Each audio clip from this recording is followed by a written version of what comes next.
नमस्कार. मी विवेक मोहन भिंगारदेवे, सामाजिक कार्यकर्ता व अंधश्रद्धा निर्मूलन समिती कार्यकर्ता विटा. कडेश्वर धाम म्हणून विट्यामध्ये भोंदू आणि संकेत निकम हे चालवत होते. त्यांच्यावरती कालच पोस्को अंतर्गत गुन्हा दाखल झालेला आहे. यामध्ये मला प्रामुख्यानं आपल्यासमोर मांडायचं आहे की छत्रपती शिवाजी महाराजांच्या नावाखाली चालू असलेलं थोतांड यावरती पोलीस प्रशासनाने गंभीर दखल घेतलेली आहेच, परंतु यामध्ये सखोल चौकशी करून त्या कडेश्वर धाम मधील त्यांचे सहकारी, त्या आरोपींचे सहकारी जे कोण आहेत यांची देखील चौकशी करणं व त्यातून अजून काही निष्पन्न होत आहे का, अजून किती गुन्हे दाखल होत आहेत, किती लोकांची फसवणूक झाली आहे हे देखील पोलिसांनी तात्काळ ह्या चौकशी मार्फत करावं अशी माझी यामार्फत विनंती आहे.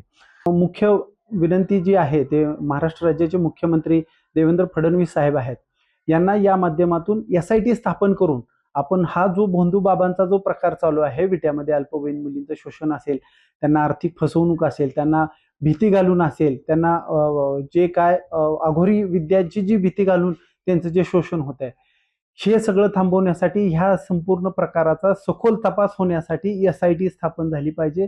हा प्रकार काय छोटा नाहीये. यामध्ये अनेक आरोपी निष्पन्न होण्याची दाट शक्यता आहे. जसं मी पहिल्या गुन्ह्यामध्ये देखील सांगितलं होतं की यामध्ये शारीरिक शोषणाचे गुन्हे दाखल होतील आणि तसाच काल यामध्ये अत्यंत गंभीर असा हा पोस्को अंतर्गतचा गुन्हा दाखल झालेला आहे. माझी या प्रकरणात अजून म्हणजे आमची यामध्ये विटेत जी चर्चा चालू आहे की ह्या भोंदू बाबाने अजून असंख्य लोकांची फसवणूक केली आहे. त्यामुळे या कडेश्वर धामचे जे सहकारी आहेत, एक सहकारी जो त्यांच्या सोबत होता, जो व्हिडिओमध्ये दिसतोय, त्या सगळ्यांना पोलिसांनी बोलवून त्यांच्यावरती गुन्हे दाखल करावे, त्यांची चौकशी करावी अशी मी या व्हिडिओच्या माध्यमातून आपल्याला विनंती करतोय. अजून यामध्ये विटा परिसरातील असतील किंवा जिल्ह्यातील अजून लोकांना माझी एक कळकळीची विनंती आहे, तुमची देखील यामध्ये कोणत्या प्रकारे फसवणूक झाली असेल, तुमची देखील कोणत्याही प्रकारे पिळवणूक झाली असेल, तुम्हाला देखील यामध्ये कोणत्याही प्रकारे अघोरी कृत्य करून तुम्हाला त्रास दिला गेला असेल, तर विनंती आहे तुम्ही समोर या.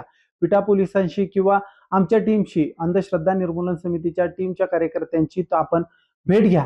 आपण यामध्ये तुम्हाला न्याय देऊ व ह्या आरोपींना असे जर गुन्हे अजून घडले असतील तर त्यांना फाशीच्या शिक्षेपर्यंत घेऊन जाऊ, हीच मी या व्हिडिओच्या माध्यमातून आपल्याला विनंती करतो. धन्यवाद.